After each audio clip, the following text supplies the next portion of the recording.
All right, we are live with Real Fridays here at April 25th, here at 12:30. Every Friday is Real Fridays with Rick Rock, Brock Cassidy, and Jeremy Potter. Gosh, it's good to see you. I know Jeremy will be joining us here in a minute, I'm sure, but it's good to see you here, Brock. How are you? Good. Yeah, happy to be here. Happy Friday. How are you, Rick? I'm doing really well, man. We've had a couple really good guests on our show, and I'm really looking forward to continuing to have some momentum. What I've been doing is cataloging on StreamYard all of our past shows over the last 2 years, just going back to see what we could do with them for marketing purposes, and the other one just to kind of revisit some of the guests that we've had. I just downloaded the and I'll put them on a Google Share Drive so you guys can have them, access to them as well. But Mark, I just downloaded Mark Calabria's interview that was recorded about a year and a half ago, and it's remarkable how timely that is now that he is a prominent role in housing policy and the administration today. But so I'm looking forward to having more policymakers and real critical thinkers of housing, mortgage, and real estate sort of trends and policy on our show, just to highlight what's happening in mortgage today. Yeah, it's been a good mix. I mean, we've had on a number of mortgage executives, handful of prop tech executives, but it is cool to get the policy side. That's new to me. Happy Friday to you too, Brian. Yeah, that's great. I would love to have actually Brian on our show. I know he does his own show. I don't really recall the name of it. Competition with us at the same time. I don't know. No, I actually think it's at 1:00 Eastern. I think it's about 30 minutes off. But what is the show called? It's something like The Last Word on Friday or something to that effect. It's a second-rate show. I've been in the comments section if you listen to the second most watched Friday show. Yeah, no, it's a second-rate show. It's not bad. I think they're doing okay. But I do think that he could step up his game and actually be on a real show, which is Real Fridays every Friday at 12:30. I'll have him on. I was just speaking to him yesterday. Speaking of Detroit residents, there's Jeremy Potter. Yeah, Remember how I said I wasn't going to use my phone anymore? I'm using my phone again. You're always on the move at 12:30 Friday for whatever reason. Yeah, I would say the quality of your connection, Jeremy, is about on. It's about on par. You don't like the roll of the dice? I like rolling the dice. Are you doing another neighborhood? Are you doing a 8-mile walk or what? What are you doing? Would anyone guess this is Detroit? Look at this. I'm selling Detroit right now. Look at this place. Flowering trees and sunshine. You're not selling the Rocket Fiber internet connectivity, that's for sure. Because I don't have it. I should have it. I wish I had it. What would you say to be the primary, more pressing sort of news headline of the week that you've noticed, Jeremy? That's a great way to start it off. What is that thing? The most pressing. Well, I think what would you say? Pressing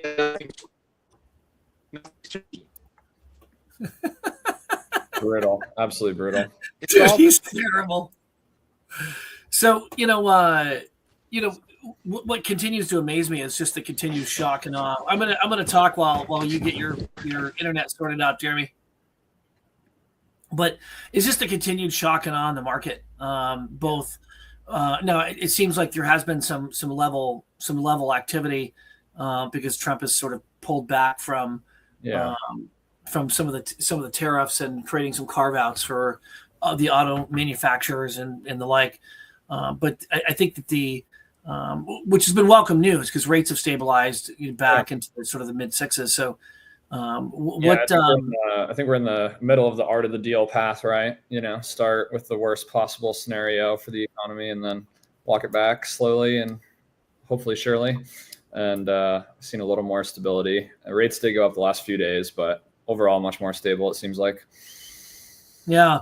It's interesting. It's still kind of baffling. I know Greg Scher was at a conference are really kind of a private, roundtable yesterday in DC with Mark Calabria was there, and a number of housing, thought leaders in the business, both public and private, just talking about the state of the industry and what is the current sort of path forward within it. We were just saying, Jeremy, that at least the markets to some degree with some of the modifications to the tariffs has created some stability in the bond market, and as a result, the rates have moderated. So that's been welcome news in the last 48 hours, at least. But it is incredible. The shock and awe, the strategy. Trump loves to negotiate around uncertainty, which is a negotiating strategy for some, but it just doesn't really fare well in the markets. The markets don't, we like especially the bond market, so it's really fascinating to try to navigate our way through when we're trying to managing pipelines, trying to recruit loan officers, trying to grow our mortgage operations, manage it, hedge our pipelines. And it's just a difficult task to do that when there's so much uncertainty in the market. Yeah.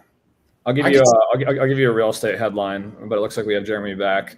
The big one that I've had 100 people send me and ask if we're doing okay, which we are, is that existing home sales tanked in March, down 6% from February. March is usually a better month than February, so seasonally adjusted, you can see it as even quite a bit worse than that. The weird thing is, I guess really it's just probably time for home prices to actually start dropping a little bit, right? Inventory is going up, sales are going down, and houses are just sitting and sitting and sitting. It depends on region a little bit, but that was pretty unexpected to see existing home sales drop, at least by me and our team, to see existing home sales drop pretty aggressively from seasonal expectations for the month of March. That data lags 2-3 weeks, so we kind of rolled out in phases this week. So that's kind of the big real estate headline. Obviously, there's a little bit of new construction activity that's affected a lot by the tariffs. I'm not really an expert on the construction side of things, but that seems to be slowing down as well to some degree. So I think that's kind of the story I'm hearing is inventory is still there, prices still not really dropping, prices are sticky, and as a result, homes are just not selling. Existing home sales are tanking. I mean, to a degree, I think I've always had a little bit of an internal conflict in my theories and in my data, which is this. There are plenty of pre-approved home buyers nationwide in every community. So I've always said demographic-wise, we don't have a problem with demand. Right. But at the same time, I've said, and I think this is what you're getting at, there are other factors that can scare consumers away that we have underestimated for a long time. And maybe, we don't know, but maybe March is the first indicator that even as a pre-approved home buyer, even as millions of pre-approved home buyers, I suddenly don't feel confident enough to transact, which would be a new barrier that we've not really run into before. Right. That is now I just don't feel confident buying a home because I don't know what's about to happen.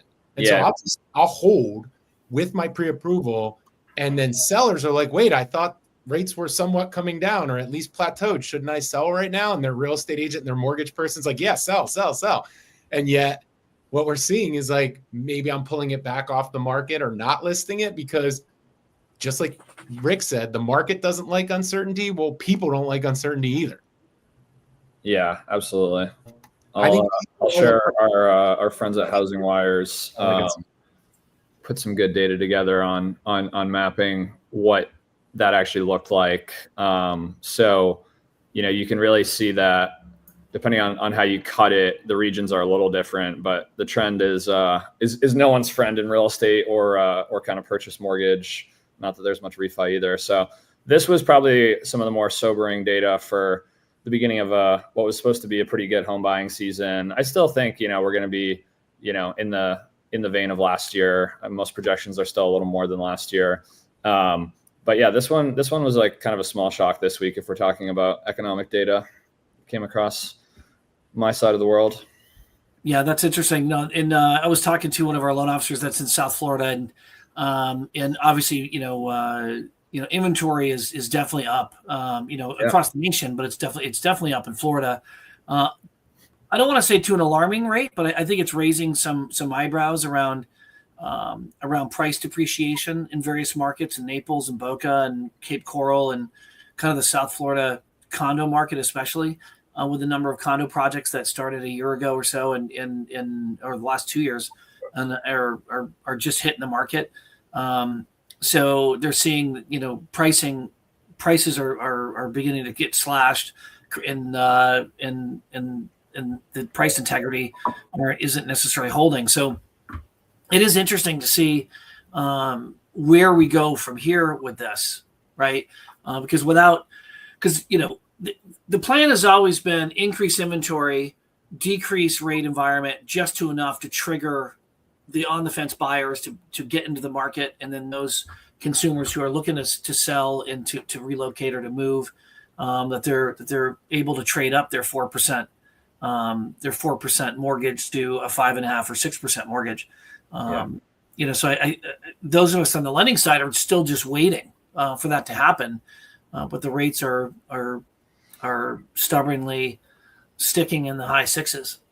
Yeah, good specific kind of city call out from Mike Cush there. I'm sure there's a number of regions that's true of, but Florida, with I guess probably the layered in like insurance problems and natural disaster, risks, have probably taken it even worse. Yeah, the biggest challenge right now in Florida and especially other markets is just the homeowners insurance rates. Homeowners insurance is just growing to such a rapid degree that it's affordable one day, and then next year when you renew, it all of a sudden you're priced out of market. In some cases they're going up 20, 30, 40%.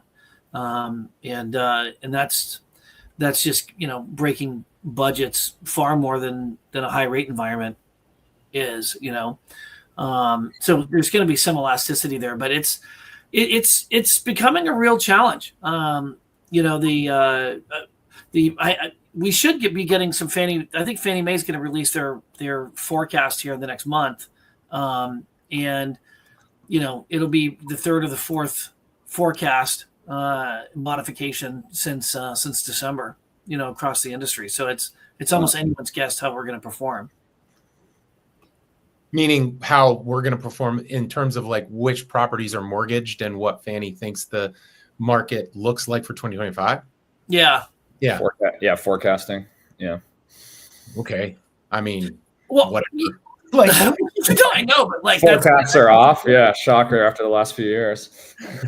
I mean, it's important, right? I mean, I keep telling people we're going to be between 2023 and 2024, and 2023 was a really, really tough year for a lot of us on the lending side. But if there isn't the transactions to flow, there obviously is a lot more pressure for efficiency. So there are there are needs for technology, and all of a sudden there's space to do that.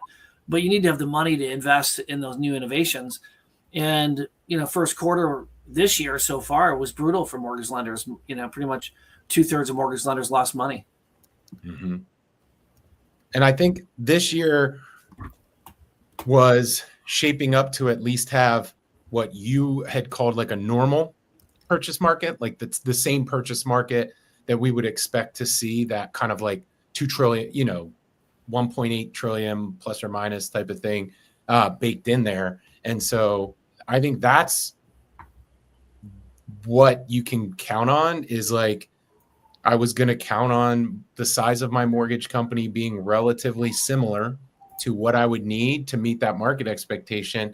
I don't know that I would change that based on March's numbers. At the same time, I do think it's worth noting that this could be a trend in consumer confidence. I think but I wouldn't do anything about it yet. I would wait and see. Yeah. I think that's reasonable. It's boring, but it's reasonable. Like what do you tell a home buyer right now? Do you like nothing? Just none of us have any idea. I actually think the harder one is the home seller.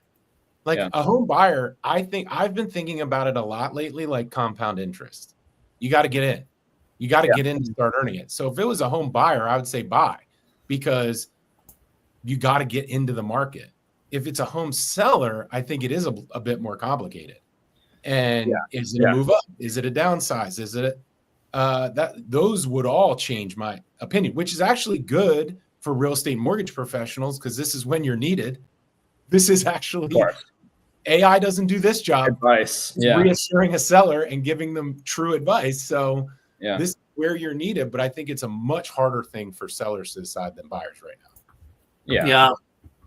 I mean, even if prices soften a little bit, it's rare that buyers will have too much buyer's regret. I think when in this situation, that's just, as much as there is some inventory for sale, there's still not nearly enough homes in America. And so it's still going to be a pretty safe hedge over time. I think we all believe that. So the buyers just need to get in somewhere still. But I do think my interpretation of that data is that it's kind of the lock-in effect that everyone was talking about, and myself included, 18 months ago, is kind of like coming due. This is like the time that people would actually be selling. Not like people that bought the homes 4 years ago, 5 years ago, are actually starting to be locked in. I think everyone hit that trend really hard as like an industry talking point a little early, and now it's like slowly coming due in the market data now, next year.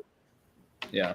Well, and we're seeing that, right? I mean, we saw that the chief economist, Lawrence Young, for the National Association of Realtors had posted that, home sales had dropped 6% or so, 7%, 5 or 6% below from February to March, and normally it's the other way around. As far as being able to jump from February to March, it pops up, but it actually drops to 6% from the previous month. So it's and now it actually was I think it was, if I remember correctly, 3% or so below last March of 2024. So you look at year over year versus month over month.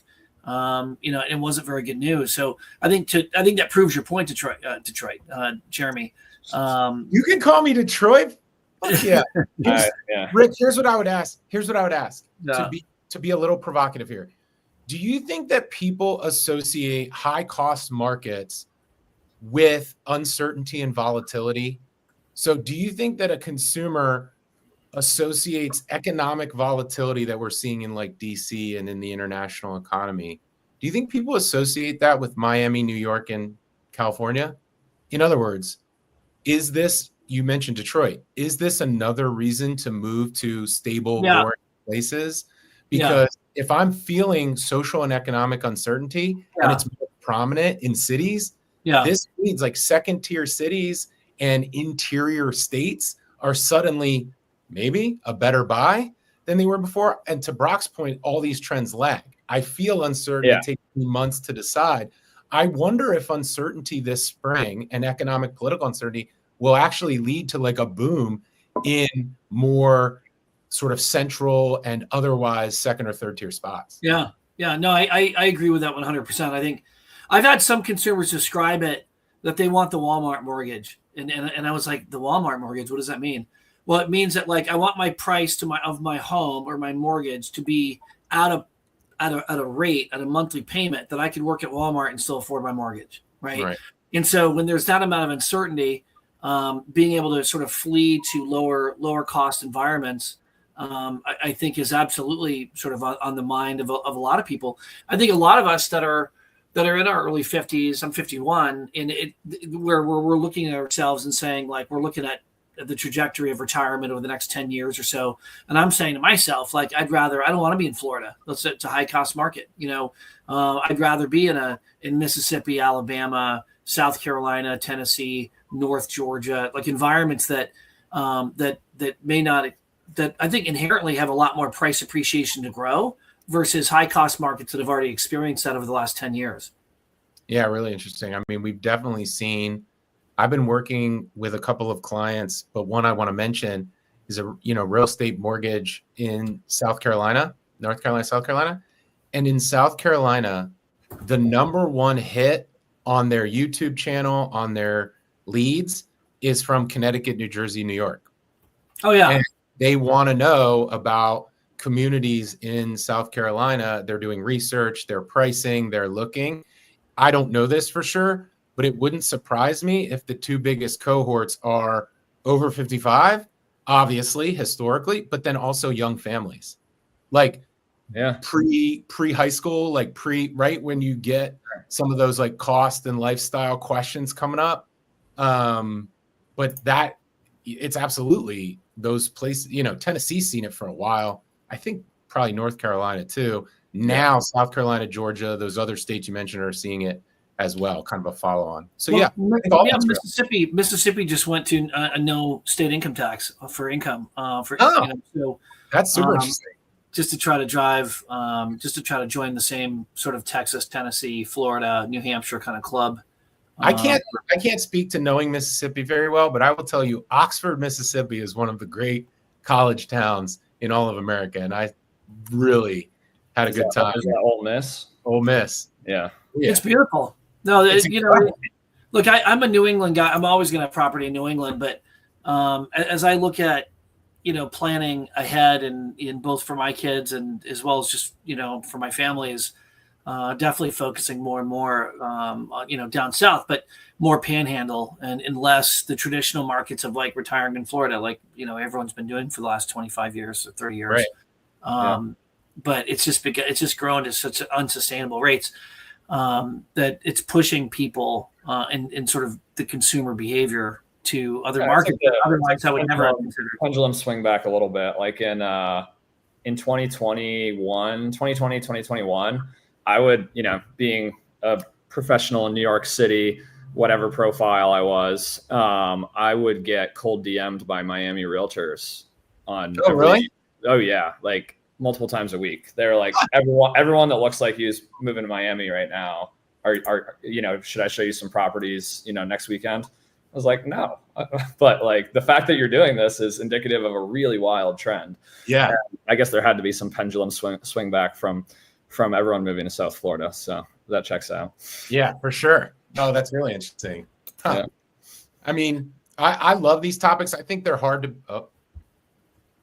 What happened? I love these topics. I think they're hard to build a business off of in terms of making the key decisions Rick was asking about earlier. But I love discussing them because I think it forces mortgage companies to ask real questions about what am I offering to who, where's my value, where's my referrals, and mapping some of those really important questions. But I do think it is disconnected in a way from the day-to-day business that makes it tough for mortgage executives to like digest this stuff, even though it's a lot of fun to talk about because these are like socioeconomic trends that we all are curious about. I mean, anytime that I'll speak for like my day-to-day, like NewZip, like launching lender real estate partnerships.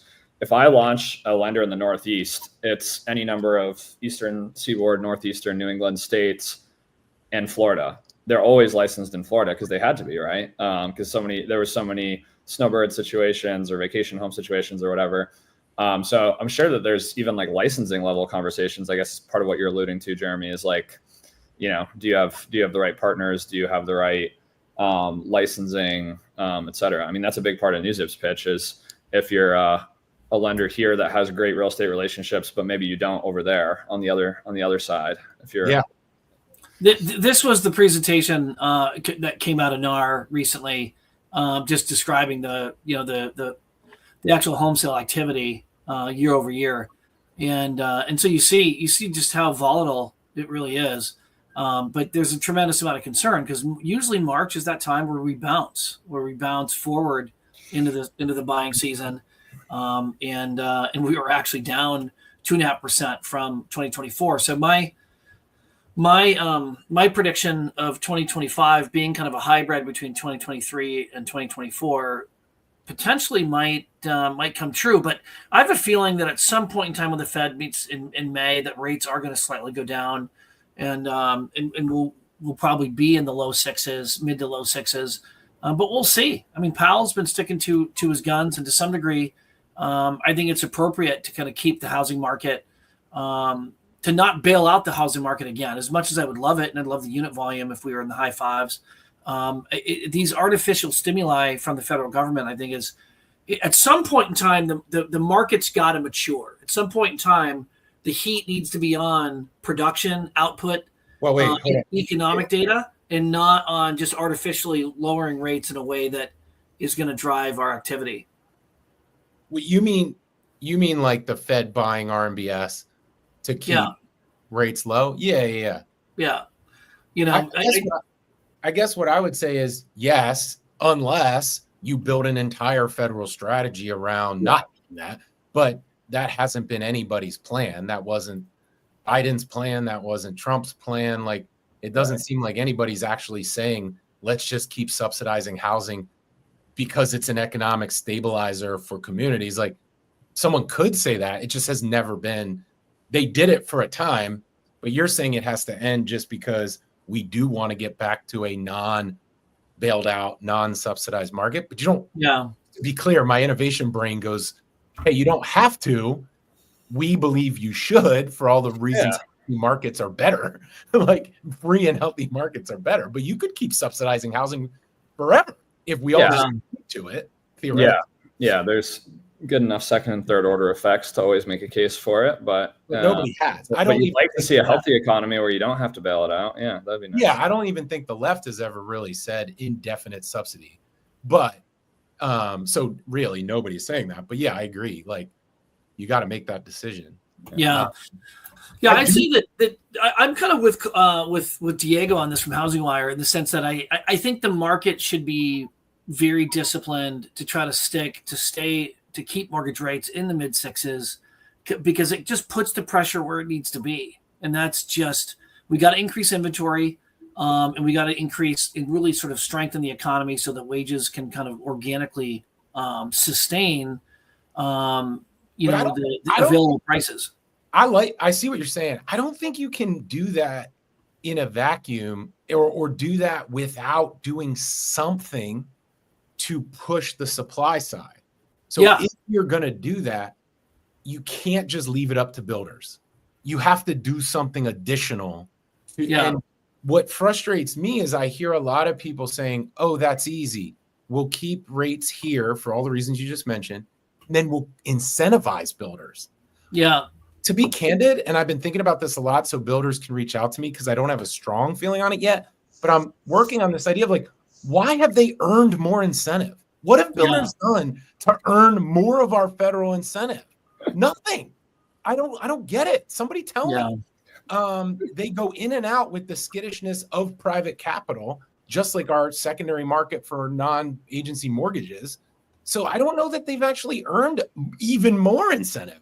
I think we need different incentives. Yeah.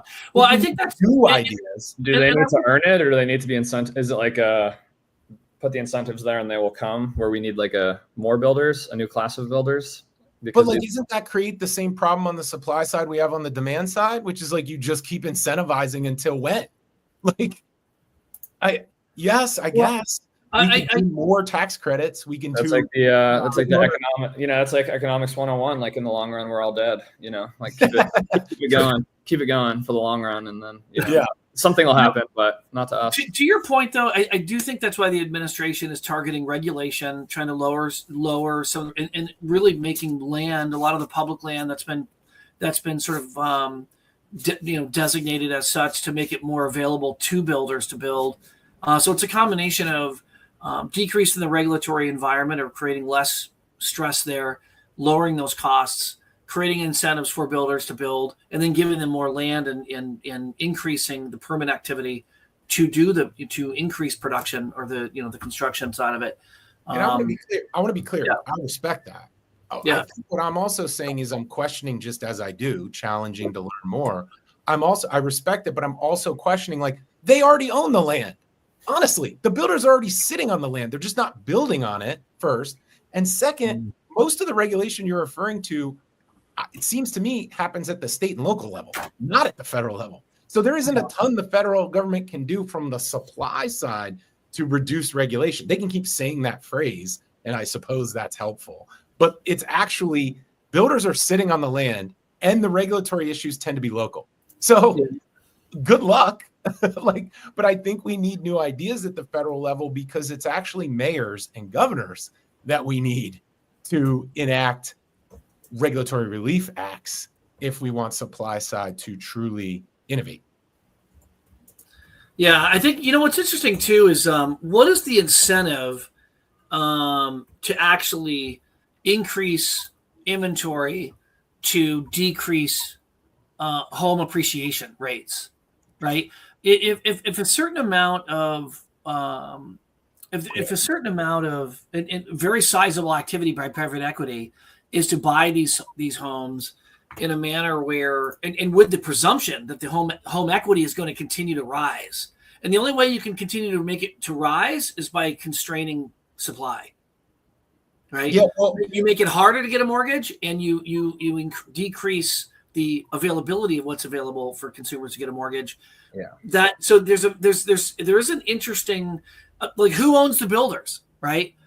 A lot of these public shareholders do, right? Like public shareholders do, but probably private equity and a lot of the Wall Street firms have and I don't know this, but I can almost make a confident statement to say that institutional firms have a lion's share of the stock within the national builders, and they are likely, like you said, buying the land, constraining supply, not building on it, constraining inventory, and as a result, trying to artificially drive the valuations of these homes simply by scarcity.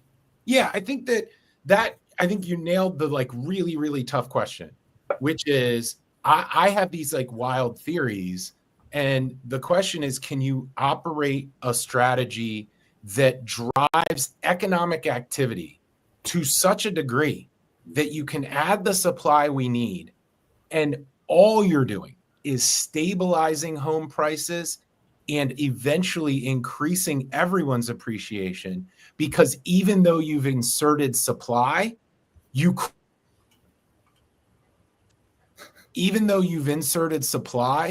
create jobs and economic activity that allow everyone to afford it. So my theory on housing is use housing as an economic engine for the economy so that you can stabilize housing and still have everybody appreciate. Yeah, provided that unemployment and jobs and average household incomes hold steady or rise, right, for affordability purposes. But yeah, no, I agree with you on that. I swear I was making a good point, but I got cut off. It is we can actually create jobs around housing and create economic activity around housing such that it doesn't depreciate home prices for those that already own a home, and it raises income and it raises spending in that community to such a degree that I think that's the type of innovation we're looking for. Look, didn't Clinton balance the budget because we invented the internet? Like, the budget got balanced because everybody got a job. It didn't get balanced because of massive spending cuts at the government level. All of a sudden, it was like we had way more tax revenue than we expected because all of a sudden there was a boom. And we haven't had a biotech boom or an AI boom that created enough jobs where all of a sudden revenue outpaced budget, because all of a sudden we had surprise jobs. So if we actually insert housing related jobs, these guys in DC are always talking about jobs, manufacturing jobs. We could be manufacturing fucking houses. Like, those are the jobs. Let's do that. I don't understand. And then we're creating something that has second, third, and fourth economic returns. So yes, DC, let's create some jobs. Have those jobs build houses. And guess what? Everybody will have the mortgage companies able to lend on manufactured homes. Yeah. In all these communities. And guess what? Urban infill will get a lot easier. Subdivisions will get a lot easier. Different price points will get a lot easier. It will actually open up, and home prices won't go down because there's more supply. Home prices will stabilize and continue to grow organically because everybody has a job to do and some income. Not everybody, but you know what I mean. I'm getting a little bit too broad in my language, but like, we can actually create meaningful jobs in a lot of communities and then push those incomes and the benefit of that to the people doing the work, right? I think if like a lot of the income that Amazon generated got pushed back down into the communities where the distribution centers were and where local delivery was, we would see a lot better GDP and a lot better economic returns. And all I'm really saying is, like, everywhere there's an Amazon distribution center, we should build a factory to build houses right next door. and crank out houses. And what we will see is good jobs create economic activity, grow GDP, people spend more at all businesses, and home prices don't go down because we can insert supply and still have a healthier economy. Yeah. And I don't see why not. Yeah, spending just went down a hair, and then the surplus came from everywhere Well, else. I was just going to say, I mean, I think what you're articulating is, in essence, Trump's plan, right? Is to lower regulation, drive economic domestic activity, cut federal spending, to, save about $1 trillion or so in federal spending. He's kind of taking a page from the Clinton playbook to kind of say, look, because Clinton had pretty significant fiscal discipline in 1992, 1993, which is what sort of saved him in the midterms. That's where I think it was he made the deal with Newt Gingrich's Republican Revolution. I think they called it back in 1993, where they took the House for the first time from the Reagan Democrats. So I think that I think the playbook was just that. Yeah. So I would say, like, then really the only thing I'm saying is Trump needs to tell us where these jobs are going to be. Yeah. Okay. The plan is the plan. Great. I just keep hearing jobs, and they're generically in middle America. I guess what I'm saying is, like, it's time to get more specific, right? You get through your first 100 days or whatever. It's time to hear the next step. What's the next, okay, let's start incentivizing some of these jobs. And I'm arguing these jobs should be in housing manufacturing, but in whatever they're going to be. Yeah. We're just about at 100 days, huh? Maybe a couple more. Hair over. Yeah. No, I think that's, the questions can be a function of timing, right? The way I've understood it from the administration is largely revolved around, like we've said, increase our tariff activity to increase some revenues that otherwise we would never have recaptured, decrease federal spending by about $1 trillion or so, which I don't even think we're close to that number, but I think we're maybe at 400 billion or so, and try to spur the economic activity to basically make that economic transition from public to private. Because if the private kicks up, it's going to absorb the losses in the public sector. That's the idea. The problem is, I think it's just going to run out of time, right? Because the midterms are already starting. Campaigns are already starting to get organized. They're going to hit the parade circuit this summer, around in communities across the United States. And come this fall, and when they recess for Christmas, they're going to be in full blown midterm election campaigning. And if there's still uncertainty and constraints economically within the economy, then I think it's going to be a real tough challenge. But the idea is spur it, reduce public spending and in the public payroll, and then increase opportunity in the private sector side to be able to absorb that losses, and then to leverage the economic benefit and the tax reductions, as well as and the tax reductions are going to decrease federal collections. So, I mean, there's a series of tug of wars that are happening, and it's going to be a function of timing. And the way they forecasted this out is it almost has to be perfect. If it doesn't happen perfectly, which more than likely it won't, I think we're going to see a Democratic Congress come 2027.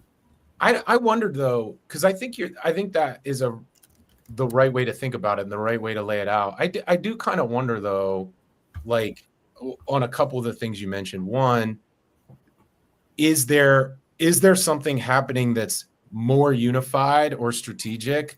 Because this is really starting to feel like almost like day to day figuring it out. You mentioned earlier that, like, Trump's kind of always operated well in chaos and, like, enjoys, like, I don't know about but he's good at creating chaos. Well, he's lasted this long, so he's created chaos and then operated in it for his whole life, essentially, and he's lasted long enough. So that's, I think, what I wonder is there another piece that's going to flip to go to the point you made about timeline. Second, though, don't we think Congress is relatively ineffective anyway? So, like, what have they done to stop a president when? You know what I mean? Like, Trump was the one that stopped the immigration bill. Like, Biden was the one that stopped some of the things Congress, I think, was trying to do in other ways. So, like, doesn't the president get to just kind of keep going at this point? Congress has been I think I learned in my history class that they're supposed to control the purse strings, but I haven't seen that. Yeah. Well, that's what I mean. If Congress meant anything over the last 25 years, they could have stopped every president from doing everything. They can pass laws. They're Article 1. They can stop. They are the people. They can vote to pass laws to make the president do whatever they want. They've just never been able to. It's a totally like crazy flip in the last 40 years where the presidency has become numero uno in the balance of powers. But doesn't have to be that way. But it is going to be. It certainly is right now. It's going to be for the next, no matter what happens. So like, I do wonder, Rick, if the midterms mean what they used to mean with this guy running around just wielding power however he wants. Yeah, no, it's a massive. I'm obviously curious by it and enjoy watching it. Like I'm a massive gamble. Here. What's that? You know, when I was I don't know if you guys saw on LinkedIn that I did this mortgage finance class that was coordinated by the MBA up at Cleveland State University, and I was trying to sort of emphasize the fact that look, I'm a housing guy, so put politics aside. If we were to talk about political strategies, that's one thing, but I'm a housing guy. So when I saw an influx of immigration, legal or not, as far as I'm concerned, these are people that need to be put in houses, because if they put in houses, it drives units, then it helps mortgage companies expand. But on a social fabric standpoint, you have people in homes, they're in schools, they're paying taxes, and they're more stable and they're contributing to their local communities. And so to me, it's just all about how are we going to get back to 3 trillion as an industry, and then I reverse engineer that. What does that mean for immigration? Well, for me, if I'm a housing guy, I'm going to try to do as much as I can to kind of keep these people in the United States, find a way to to normalize them economically, rather than discuss and focus on deporting them, right? I mean, that hasn't happened. Obviously, that hasn't been sort of the focus. My lawyer brain kind of works overtime on this stuff. There's always a variety of civil and criminal procedures that could be used or followed. And if one side didn't use any of them, and then the other side, without doing anything, I don't know. But let's say that's the criticism of the left and the Biden administration is like, you had all these civil and criminal procedures. You didn't use any of them. So you just left it be. So we're not going to use any of them either. And we're just going to go to the last one, the deportation, and not use any of them either. Then really all we've really done is like 0 or 100, when there's a whole variety of procedures and due process that you can follow. My point is, and I think yours is too, if you have them and you follow them, then some people can be following them and we can use procedures just like we do with any other regulatory compliance and any other law and order that we have. But dude, that's reasonable. That doesn't sell. That's manageable. And that's boring. So it's just, we're in an environment where I think politics and power really do mean a lot for just asserting, fast and heavy either actions or reactions to things. And when you come in with why don't we use the procedures we've got? It's like, well, they didn't either, so I'll do whatever I want. Okay, right, I get you. But in my lawyer brain, it's like, we have rules for this. We just need to follow them. And if you're here illegally and you commit a crime, we have ways to deport you and we have ways to punish you, just like anybody else. So this kind of all or nothing is probably not great. And I would wonder what it means for housing. I also would wonder what it means for labor, all those questions. But we have rules for this. So I just be looking for more of that, more of the process, more of again, my lawyer brain just saying let's use what we got and let's fix things for, like you said, the economic activity and growth that we're looking for here. This is just looping back to the previous conversation about housing inventory. The obvious aspects is, whenever there's a decrease in demand or a shift in the work production or the workload from, auto manufacturing to overseas or whatever the case may be, or automation, and you get available inventory Detroit but we're seeing that now in the public sector, right? We're seeing that with DC and the Northern Virginia markets. It's fascinating to see after a solid I mean, really since pre 9/11, an expansion of the public sector, and the appreciation of the housing market in the Northern Virginia, Maryland, DC markets, and now we're seeing such a glut of new homes that are both available on the market, and in the lack of homes actually transacting in the market, in the depreciation of those homes. That's pretty fascinating. So the next I think the hope is in coming shows that we can have some other guests. I know I'm working on Spencer Rascroft, the founder of Zillow. I know that he's agreed to come on the show, and I'm coordinating with his assistant on what exact Friday. The CEO of Optimal Blue has agreed to come on the show. Joe, he and I worked together on projects, and he was at Ellie Mae, just about the future of product and pricing and tech, on how AI is going to impact pricing capabilities. And I have a lot of questions for Joe. Yeah, I think when you run Ellie Mae and Compass, and then seeing now PPE and like all the different things that Joe's seen, I am really curious. I do have some questions. And I do want to get Samir back on the phone. I was talking to he and I were talking. He's in the middle of his capital raise for his company, his AI company out of Stanford, and so actually I have a call with him in just a minute, in actually 1 minute. So I'll give you an update. But once he closes on his race, we'll have to have him on the show, and talk about what the capital fundraising process looks like, and what the terms were, and how he structured it, and the assistance he got. So I think it'll be great. No, it's excellent. Sounds great. Well, thanks again for putting it together.